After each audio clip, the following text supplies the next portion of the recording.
وہاں پہنچے دم توڑ دیتے تھے.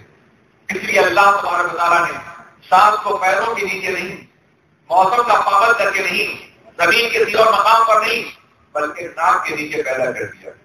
جہاں بھی چاہیں آپ سانس لے سکتے ہیں، کھڑا ہو یا کھڑا ہو، پڑھائی ہو یا کوئی اور مقام ہو، گھر کی تاریکی ہو یا سورج کی روشنی ہو، محفل ہو یا بازار ہو، سانس ہر جگہ موجود کر دی گئی ہے تاکہ آپ زندہ رہ سکیں، آپ سانس لے سکیں. عزیزان ملت اسلامیہ، اب آپ سوچیں کہ اگر سانس انسان سے دور ہو جائے تو انسان بے جان ہو جاتا ہے. جس طرح سے زندگی کے لیے سانس کی ضرورت تھی تو ناک کے قریب کر دیا گیا، ایمان کے لیے نبی کی ضرورت تھی تو جان سے قریب کر دیا گیا. ہو گئی ابھی مسلمانوں کی جان سے بھی زیادہ قریب ہے. اگر سانس سے ہوا دور ہو جائے تو انسان بے جان ہو جاتا ہے، اور ایمان سے نبی دور ہو جائے تو انسان بے ایمان ہو جاتا ہے.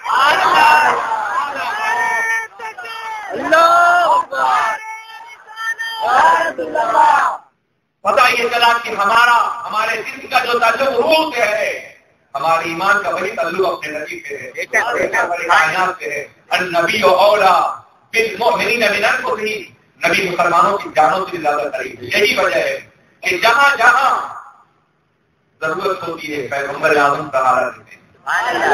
میرے عزیز ساتھیوں، آپ ایک دوست سے بہت محبت کرتے ہیں، آپ اسے لے کر کے سمندر کے سفر پہ رخصت کرنے کے لیے روانہ ہوئے. بامبے کے ساحل سے جہاز چھوٹ رہا ہے، اب تو سلسلہ بند ہو گیا ہے، لیکن آپ ساحل پر گئے، آپ نے اپنے دوست کو دیو بہ کر جہاز میں بٹھایا اور وہاں کھڑے ہو کے دیکھ رہے ہیں کہ میرا دوست ایک ایسے جہاز میں بیٹھا ہے جو کسی سرمایہ دار کا محل معلوم ہوتا ہے. ہزاروں آدمی بیٹھے ہوئے اپنے دوست کی محبت میں آپ ساحل کے تماشائی ہیں، اور پھر وہ جہاز ساحل چھوڑ رہا ہے، ساحل سے دور ہو رہا ہے.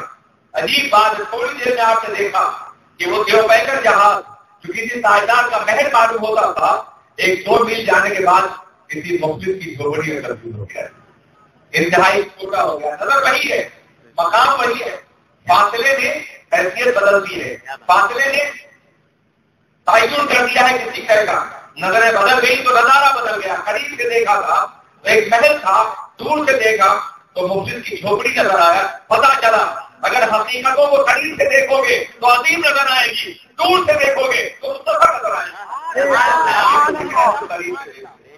اپنے دل کی دھڑکنوں سے دیکھو، اپنے کے ذریعے سے دیکھو، اپنے محسوسات کے قریب دیکھو. دل کے آئینے میں ہے تغیر یار.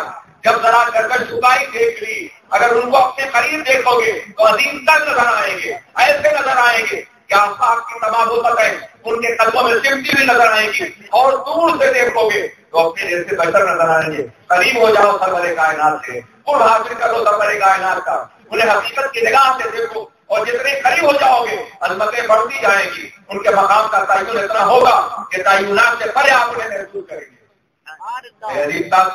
اور پھر وہی کہا، کچھ اور آگے بڑھا اور مختصر ہو گیا. ایسا لگ رہا تھا کہ کسی کوئی کٹی ہوئی پتنگ ہے جو فضائے نصیب میں نہیں بلکہ فوجوں کے ہنچے اور ہچکولے لے رہی ہے. لیکن آپ ابھی سائنس چھوڑ نہیں رہے، ابھی آپ کے دوست کا جہاز نظر آ رہا ہے. آپ کی نگاہیں کہہ رہی جب تک نظر آئے گا ہم یہاں کھڑے رہیں گے. اور آگے بڑھا، ایک کھمبا بن گیا وہ، اور آگے بڑھا تو آپ کی آنکھ کی پتلیوں کی طرف سے مختصر ہو گیا. ہم لوگ کبھی کبھی سمندر کے سفر پہ ایک دوسرے کی نظر نامہ کرتے ہیں، کب تک نظر آتا ہے. میں علامہ شاہزہ نہیں اور دوسرے احباب جو زیادہ دور تک دیکھ سکتا تو سمجھتا تھا اس کی نظر. میں کیا دور پہنچا جہاز تو آپ نے محسوس کیا کہ آنکھوں کی پتلیوں کی طرح ہے، مگر ابھی آنکھوں کی پتلیوں کی طرح تو ہے نا، اور دوست کی آنکھ کی پتلی بھی تو ہوتا ہے. اس لیے ابھی آپ ساحل نہیں، ابھی اس کی کیفیت کرتے کہ اچانک ساحل سمندر سے ایک شہرناک خبر پھول گئی. لوگوں ابھی جس جہاز سے ساحل چھوڑا تھا موجیں ٹکرائی ہیں، سفینہ ڈوب رہا ہے. بتائیے آپ کا عرض کیا ہوگا. آپ ماتم کر سکتے ہیں، دعائیں کر سکتے ہیں، مگر ساحل کا تماشائی طوفان میں ڈوبنے والوں کو بچا نہیں سکتا ہے. ڈوبنے والا ڈوب جائے گا. اس لیے کہ آپ کنارے پہ کھڑے ہیں اور وہ سمندر کی فوجوں میں ہے، وہ طوفانیوں کے اندر گھرا ہوا ہے. عزیزان ملت اسلامیہ، میں اس میں 2 باتیں عرض کرنا چاہتا ہوں. ایک تو یہ ہے کہ آج پوری امت مسلمہ کا ہر فرد طرح طرح ساحل کا تماشائی بنا ہوا ہے.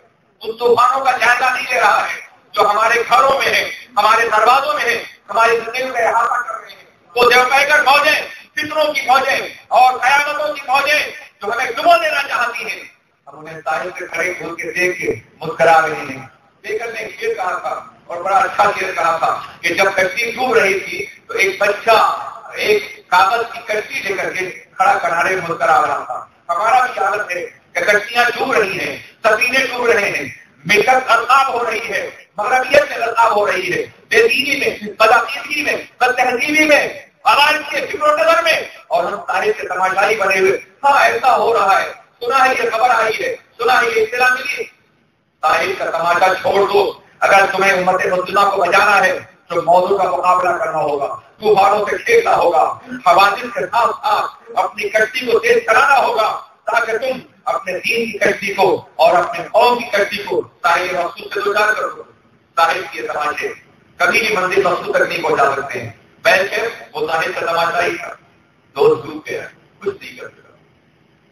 ایک اور دوست ہے جو اپنے دوسرے دوست کے ساتھ سفر کر رہا ہے کسی جنگل کا، ذرا فاصلہ ہوا، دوست آگے بڑھ گیا تھا، ایک شیر نے حملہ کیا، اس نے بکھیر دیا، دوسرا دوست کچھ نہیں کر سکا۔ ایک اور دوست ہے جو بیمار ہے، بستر پہ تڑپ رہا ہے، وہ ڈاکٹر لا رہا ہے، تو طبیب لا رہا ہے، مگر اپنے بھائی کے درد کو اپنے دوست کے درد کو تبدیل نہیں کر پاتا، یہاں تک کہ وہ موت سے قرار ہو جاتا ہے۔ پتہ چلا یہ دنیا تعاون کی دنیا ہے، یہ دنیا کمانوں کی دنیا ہے، یہ دنیا رشتوں کی دنیا ہے۔ اس دنیا میں انسان اپنے دائرے محبت کو وسیع کرتا ہے، تعلقات کو بڑھاتا ہے، اور یہ جانتا ہے کہ تعلقات جتنے بڑھیں گے اسی قدر ہم زیادہ طاقتور بنتے جائیں گے۔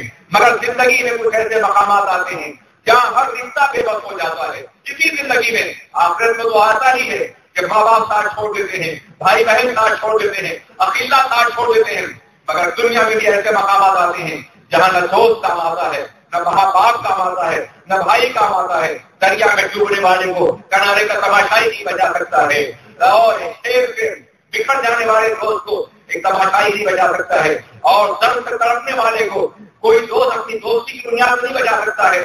تو میں عرض کرنا چاہتا ہوں، آؤ اس ذات گرامی سے رشتہ مضبوط کرو کہ دریاؤں کی موجوں میں یاد کرو تو ہر موج پناہ بن جائے، درد کی منزل میں یاد کرو تو درد کافور ہو جائے، اور موت کے انتظام میں یاد کرو تو موت زندگی کے قدم چومتی ہوئی نظر آئے۔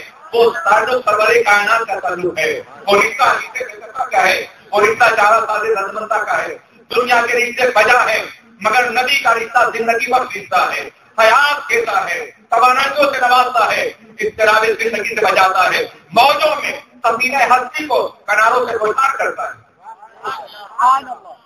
میرا جی ساتھی، یہ صرف جذبہ نہیں ہے، یہ بلوغ حقیقت نہیں ہے جو حقائق سے نہ آشنا ہے، جن کو قدرت نے نظر نہیں عطا فرمائی ہے، صرف آنکھ کی ہے مگر نہ بصیرت کا اور نہ بصارت ہے۔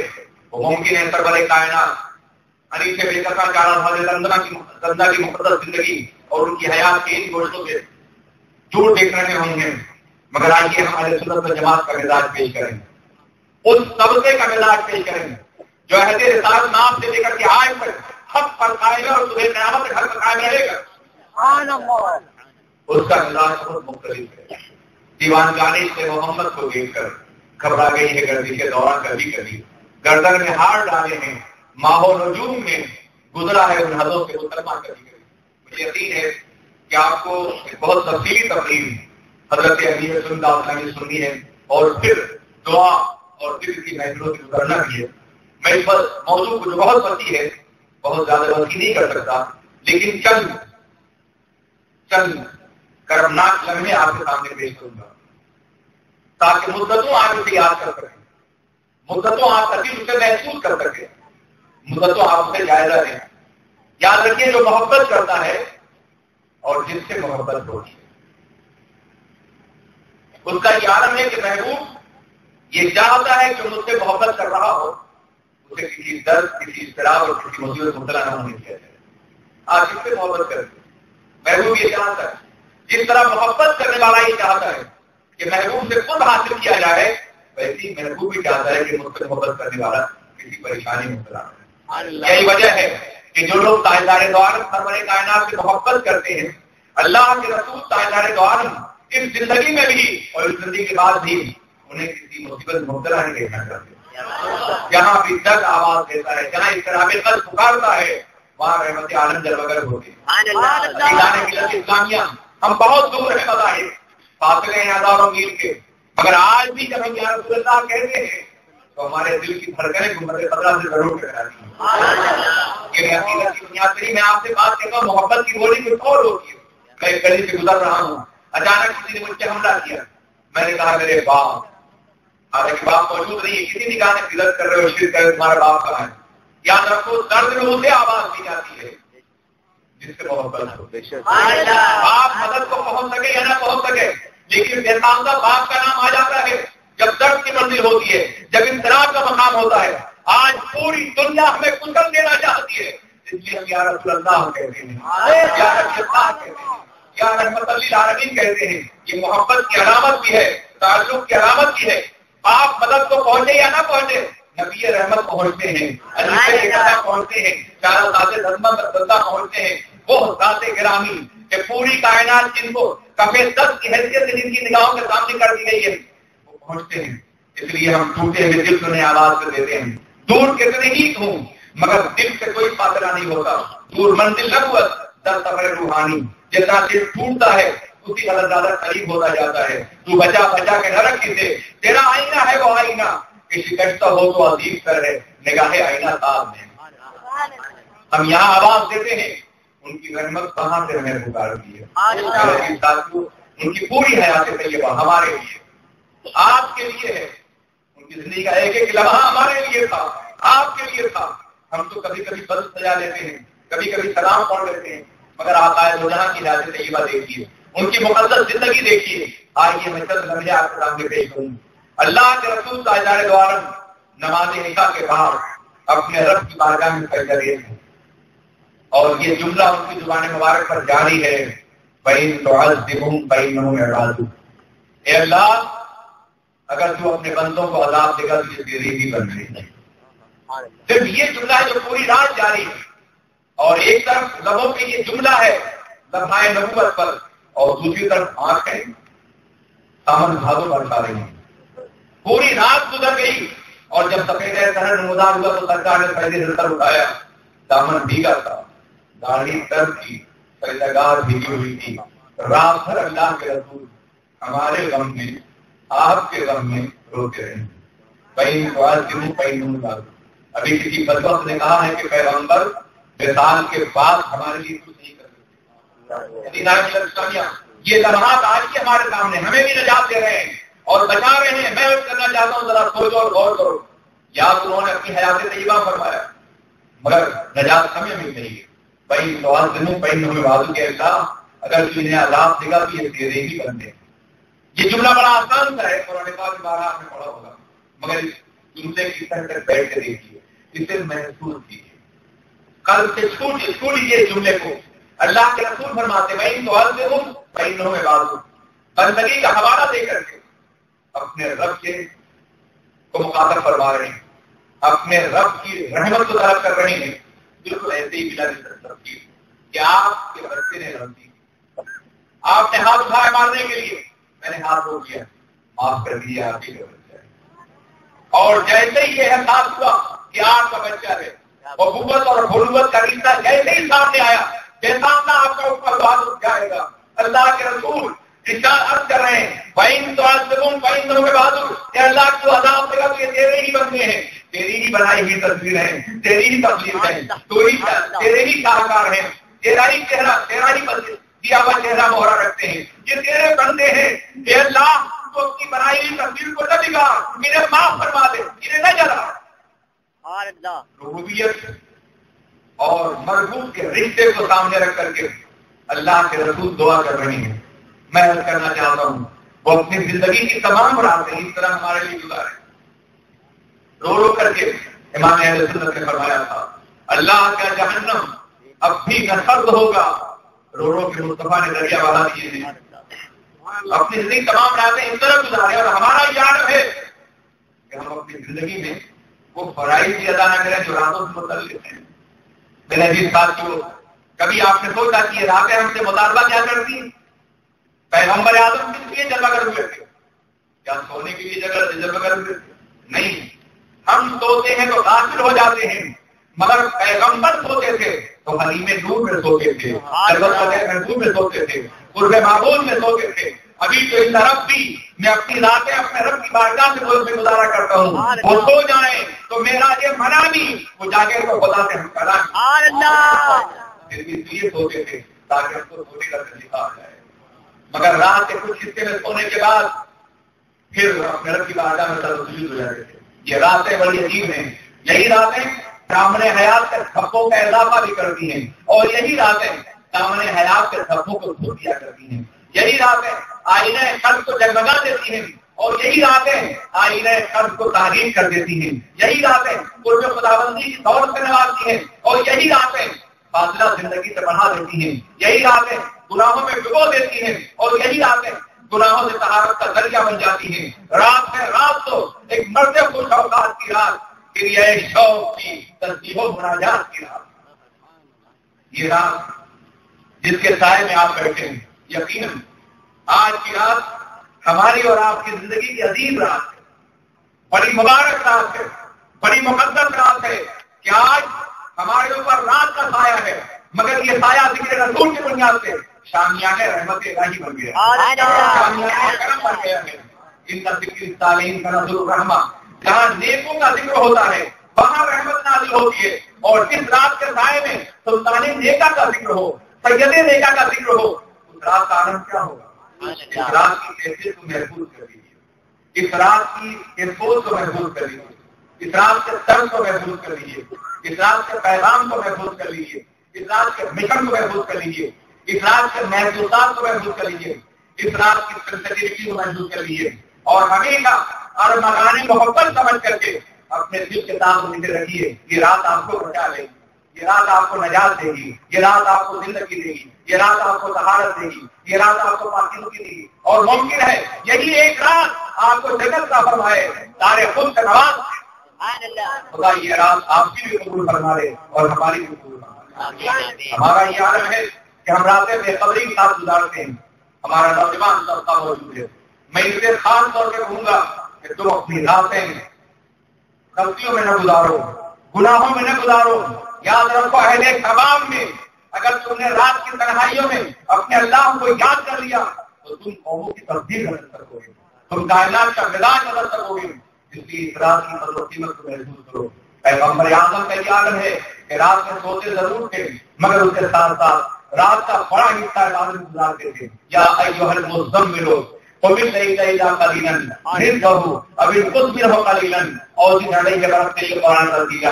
اے چادر اڑنے والے پیغمبر، راتوں کو اٹھا کیجیے مگر کم کم اٹھا کیجیے، آدھی رات تک اٹھا کیجیے، کچھ زیادہ کر دیجیے، کچھ کم کر دیجیے، اور قرآن پاک کو ترتیب کے ساتھ پڑھا کیجیے. ان کے پیروں میں برم آ جاتا تھا پوری رات جاگنے کی بنیاد سے، اور صرف ان کا یاد نہیں تھا، جو بھی ان کے سامنے کرنے سے وابستہ ہو گیا ہے ان سب کا یہی عالم تھا. صحابہ کرام کی زندگی دیکھیے. میں صحابہ کرام میں کی زندگی کے بہت سے واقعات پیش کر سکتا ہوں. یقیناً ابھی رسول دعوت تعمیر مختلف مقامات پیش کرتے ہوں گے، مگر آئیے میں آپ کو خاتون جنت کی بارگاہ میں بھیج دوں.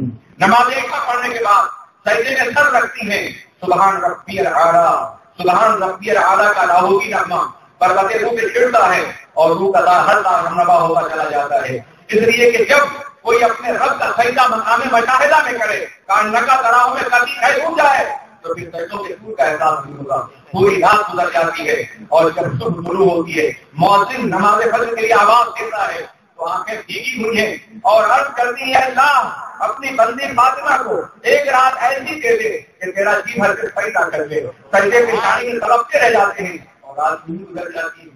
خدا کریے پہلے آپ کو بھی نصیب ہوں. خدا کرے جناب فاطمہ الزہرا کے قدمان راز گزرتے ہیں ہماری بہنوں کو، ہماری بیٹیوں کو، ہماری ماؤں کو سجدوں کا صحیح کیف میں اثر آ جائے، سجدوں کی صحیح کثرت میں اثر آ جائے. یاد رکھیے دنیا میں تو اور بھی بہت سے مذاہب ہیں جو گناہوں سے بچنے کے طریقے اختیار کرتے ہیں کہ اگر تم نے گناہ کر دیا ہے تو چرچ میں جاؤ، کسی پادری کے سامنے اگر آپ گناہ کرو، اپنے کو کھول دو، اپنے گناہوں کا اعتراف کرو، وہ میڈیٹ کرے گا تمہارے اور خدا کے درمیان میں. تب تمہارے گناہ معاف ہوں گے، مگر قسم خدا کی اسلام میں ایسا نہیں ہے۔ اسلام عزت کا مذہب ہے، احترام آدمیت کا مذہب ہے، اکرام آدمیت